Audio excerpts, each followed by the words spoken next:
Welcome to the Faster, Easier, Better show. This podcast is short, fun, and jam-packed with good ideas that you can start using right away. Welcome to another episode. I'm your co-host, Ellen, along with my co-host, Lee Silber, and it's time to go to school. It is time to go to school. It's back to school time. Some kids are already back in school. Some are going this week, next week.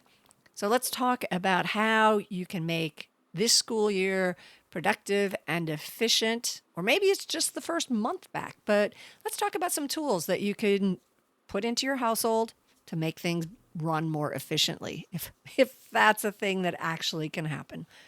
So you have kids, I don't. So I'm going to, I'm like, oh, of course it could work this way. And people at home with kids are like, yeah, no. So. Well, I found that when the kids go back to school, it does kind of give us a little bit of a wake-up call, because education doesn't stop at K through 12 or college or your advanced degree or your PhD. And then you can pick the bar or anyway, I digress. The point is that it's a good time for us to take a book off that stack that you've been needing to read, or buy a book, or it's a good time to say, you know what, I'm gonna also go back to school in my own way, whether it's watch a tutorial, read a book. I have to say, somebody was just making the point about like the smartest people, they're avid readers. They read a book a month or more. I think a book a month is quite that's an accomplishment. But and the best books nowadays aren't 500 pages. They're 180, 200 pages, which is doable. But anyway, the point of all this is maybe it's time for us to go back to school too, and think about something that we want to get better at, or something we're not very good at that we need to work on, and just take a step in that direction. I think that's a great idea.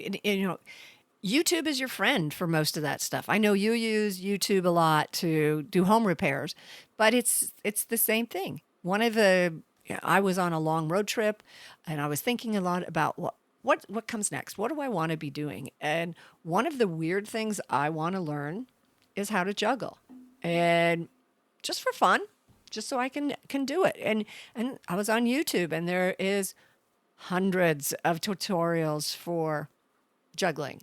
And someone knows how to do it, let me learn from them. So, I love that idea. Be an adult, keep learning. Yeah, I have these knives I didn't know what to do with. I'll just give them to you. You should start with those. Thank you. I'll use that. So, it's incentive to get it right. There we go, to get it really good. But so, whether an adult or kid learning, one of the things I think everyone should have in their house is a whiteboard, whether it's to track what you want to get done, what you need to get done, what you've gotten done. You have the whiteboard that you can put things on, you can erase as needed, you can track each other as needed, but some central place where all the information is going. I agree. And I have to say, what we do, our kids emulate, they see us. And if they see us doing things where we are able to manage our time, we're efficient, we're responsible, we're never late, and all those things. We don't maybe think that it rubs off, but it does. That's absolutely, that is a fact. I think that the kids. I see kids walking with their dad. I'm like, Dad, they have the exact same walk. How is that? It's not genetic. I think they just saw the way their dad walks. He's my hero. I'm going to walk like my dad. Exactly. And so they see what we do. So at the very least, we can set an example. I mean, some parents, there used to be, the parents that would just tough love. Then it was, the helicopter parents that hovered over. Then it was the lawnmower parents that just mowed a path so the kids could follow behind them and nothing bad would ever happen to them. I don't know what's next. But the point is, we don't want to do everything for our kids.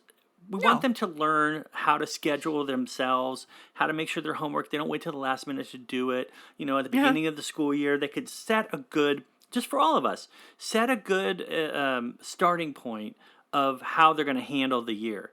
Because each year it's getting a little harder. When you go from kindergarten to first grade, or you're going from middle school to high school each year, or from high school to college. So it's at the very beginning, good habits, I guess is what I'm saying. We exemplify them. we show them what they are, and we kind of encourage the good behavior when they say, "Mom, I already did my homework, and it's can I go outside and play?" Yes, that's how you do it. That's how you do it. Give them a gold star. There we go. And they give us an apple.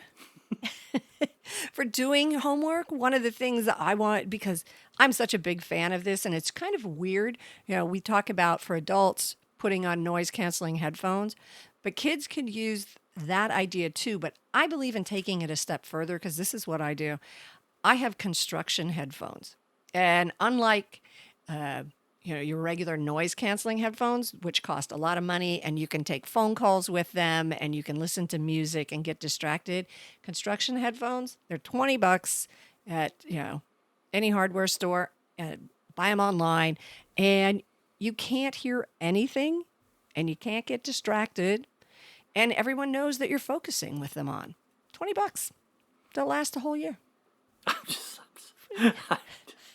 I laugh because just today's kids are doing like 4 different things, and you think that's not good. And then I look at his work, I'm like, oh, that's actually fine. They're able to somehow do this better than we did.